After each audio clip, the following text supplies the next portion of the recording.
అనంతపురం జిల్లా గుంతకల్లు నియోజకవర్గ పరిధిలోని గడేకల్లు సమీపంలో ఉన్న పెనకలపాడు గ్రామం వద్ద నకిలీ బాబాల ముఠా గుట్టురట్టయింది. మధ్యప్రదేశ్ రాష్ట్ర రిజిస్ట్రేషన్ నంబర్ MP20CF 1928 కలిగిన వేగనార్ కారులో వచ్చి కొంతమంది దొంగ బాబాలు గ్రామీణ ప్రాంతాల్లో సంచరిస్తూ అమాయక ప్రజలను లక్ష్యంగా చేసుకున్నారు.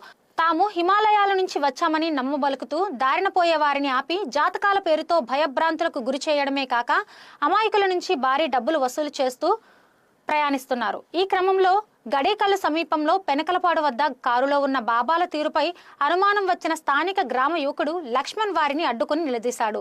కాషాయ వస్త్రాలు ధరించి ఒంటికి భస్మం పూసుకుని ఉన్న ఆ వ్యక్తులను వివరాలు అడగ్గా సరైన సమాధానాలు చెప్పకపోవడంతో వారు ఫేక్ బాబాలని లక్ష్మణ్ గ్రహించాడు. వెంటనే అప్రమత్తమై పోలీసులకు సమాచారం అందించి సదరు ముఠాను వారి వాహనంతో సహా పోలీసులకు అప్పగించాడు. ఈ సందర్భంగా స్థానిక పోలీసులు మాట్లాడుతూ గ్రామీణ ప్రాంతాల్లో నకిలీ స్వామీజీలు దొంగ బాబాలు సంచరిస్తూ దగాలకు పాల్పడే అవకాశం ఉందని ప్రజలు యువత అప్రమత్తంగా ఉండాలని సూచించారు.